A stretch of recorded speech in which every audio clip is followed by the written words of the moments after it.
হচ্ছে যারা অপরের অর্থতে আনন্দ ভোগ করে, কারণ তাদের জীবনে অপরের অর্থ যেন তাদের জীবনযাত্রা যদি এসে যায়, তারা আনন্দের সাথে সেটাকে নেশার মাঝেই হোক আর যেভাবে হোক তারা এনজয় করে, কারণ তারা নিজের অর্থ ব্যয় করে না।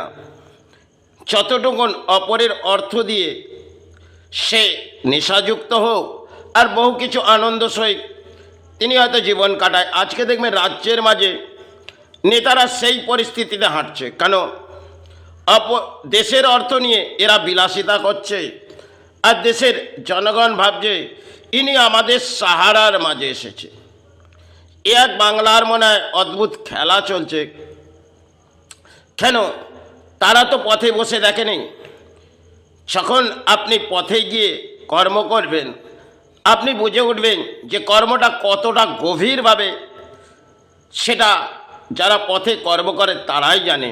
হয়তো নেতারা কিছু চিৎকার করে দেয়, একটা অ্যানাউন্স করে ছেড়ে দেয় যে এটাই তোমাদের প্রকল্প আছে, কিন্তু তাদের এই ব্যাখ্যাগুলো সমাজের মানুষ গ্রহণ করে। কিন্তু যে ক্ষেত্রে দেখবেন আজকে রাজ্যের মাঝে চলছে নেতাদের বলি, সেগুলো একদিকে মিডিয়াও তাদের বলি আবড়ে দিচ্ছে, আর সেই বলি আবড়ানোতে জনগণও সাহারা দেখছে। কিন্তু আমরা কখনো কখনো অপরের অর্থতে যেরকম এনজয় করি, আজকে নেতারা দেশের অর্থই এনজয় করছে, কারণ তারা বিলাসিতার মাঝে আছে।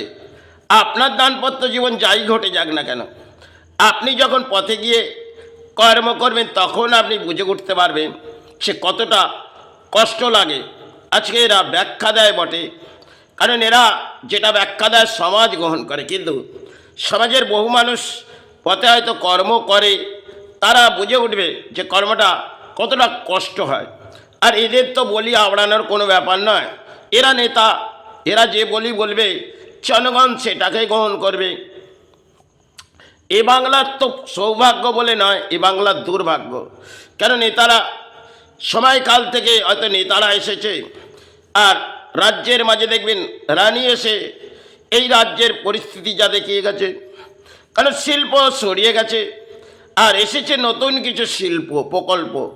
সেটা যখন পথে গিয়ে করা যাবে তার ভিত্তি তিনিই বুঝতে পারবে। হয়তো আমি 3 বছর পথে কর্ম করেছি, কারণ যে সময় করেছি এক লকডাউন গেলেন, আর লকডাউনে হয়তো অর্থ নেই, তাহলে অর্থ উপার্জনের জন্যে পথে গিয়ে ধূপবাতি বিক্রয় করেছি। কখনো দেখতাম কেউ এলো, আবার কখনো কেউ আসে না। কতটা সে সময় কষ্ট লেগেছে সে আমি নিজেই জানি। কারণ যখন আমি একের পর এক হসপিটাল ঘুরে এসেছি একটা ভুল সিদ্ধান্তে, সেটা আমাকে মেনে নিতে হয়েছে। আজকে 14টা বছর হয়তো আমার জীবনে পার হয়ে যাচ্ছে। তাই সময়কালে হয়তো একটা অপারেশন ঘটেছিলেন, সেটা ভুল সিদ্ধান্তই, তা নিয়ে জীবনযাত্রার লড়াই হয়তো করেছি। আবার পরে ওই পথে জীবনযাত্রাটা থমকে গেল, কারণ ব্রেনের মধ্যে আঘাত লাগলে সেই আঘাতে বহু ডাক্তার ঘুরলাম, কোনো উপায় নেই। কারণ ব্রেনের মধ্যে যখন কষ্ট হচ্ছে, একদিকে যেমন লিঙ্গটা, সেটা যা হয়েছে সেটা নিয়ে আর ব্যাখ্যা করে লাভ নেই। সেটা একটা ডাক্তারের ভুল চিকিৎসার জন্যে যে ভেতরের যে শিরাগুলো থাকে সেগুলো ব্লক, এবং সেটা নিয়ে দানপত্র জীবন হয়তো কাটিয়ে যাচ্ছি। কিন্তু একটা সময় এমনও কিছু ঘটেছিল যেটা কয়েকটা সময় মনে হচ্ছে যে এই জীবন মানে আর ভূমিতে থাকা যাবে না। কারণ এই মানুষ্য জন্মে কখনো আমাদের জীবনে দানপত্র জীবনে কখনো কষ্ট ভোগ করতে হয়, সেটা আমাদের মেনে নিতে হয়।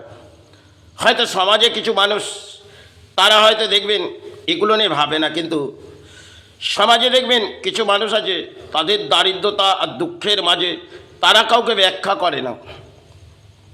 কারণ কিছু দেখবেন অর্থনীতিবিদ, তাদের জীবনযাত্রা হয়তো কেটে যায়, কিন্তু অর্থটা আমাদের জীবনযাত্রা কাটানোর জন্য প্রয়োজন। তাই প্রাণী হিসেবে আমাদের অর্থের প্রয়োজন। কিন্তু অর্থের যে লোভ লালসা, এটা তো বাংলার নেতা থেকে আরম্ভ করে উচ্চ স্তরের কর্মীরা তারা অর্থের পেছনে ছুটেছে। কিন্তু অর্থ করে আমরা হয়তো চিৎকার করে যাচ্ছি, কারণ অর্থ তো এটা জীবনে সাথে তো যাবে না। কিন্তু যা কিছু দেখি এগুলো হচ্ছে একটা বাস্তব ঘটছে। কারণ এই বাংলার সময় যা ছিল আর সময় যা ছিল, আজ যা এসেছে, সে বাংলা ভরাডুবি, এই বাংলা জাগবে না। কারণ বাংলায় ঘুমিয়ে পড়েছে। ধর্মস্থানেও অর্থ দিয়ে সেবা চালাও, আর এতেই মাতৃ গ্রহণ করবে। এগুলোই তো আমাদের ধর্ম হচ্ছে। ধর্ম করে কিছু চিৎকার করে হয়, আর কিছু ফিতে কাটা হলো, মাতৃসেবায় আবির্ভাব হলো, কিছু নেতা গেলেন, সে গায়ত্রী মন্ত্র পাঠ করে দিলেন। এ ধরনের বাংলায় চলছে বটে।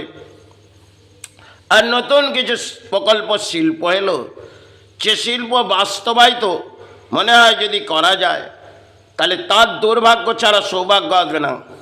কারণ যতটা পথ ঘুরবেন, কেউ একটি মানুষ হয়তো আপনার অন্যটি গ্রহণ করলেন, আবার বহু পথ ঘুরবেন, সেখানে হয়তো একটি। তাহলে শিল্প আমাদের পক্ষে একটা সময় হয়তো ছিল। আজ যে শিল্পগুলো আমাদের সরকার দেখিয়ে যাচ্ছে, তার বাস্তবায়িত যিনি করবেন তিনি জানবেন। কারণ তারা তো আবড়ে দেয়, আর সেই আবড়ানোতে মিডিয়াও ব্যাখ্যা দেয় যে দেখুন আপনাদের কিছু সাহারা ব্যাখ্যা দিচ্ছেন। কেন আজকে সোশ্যাল মিডিয়ার যুগ, এখানে যে লজিকগুলো আমাদের নেতারা দেখিয়ে দেয়, তাতে মনে হয় তাদের সৌভাগ্য না দুর্ভাগ্য একটা সময় নামবে। হয়তো জনগণের দুর্ভাগ্য নামবে, কাল ওনারও দুর্ভাগ্য নামবে। আজ যাদেরকে আমি দুরবস্থার মাঝে নামাচ্ছি, কাল দুরবস্থা আমার রাজনীতিতেই হবে।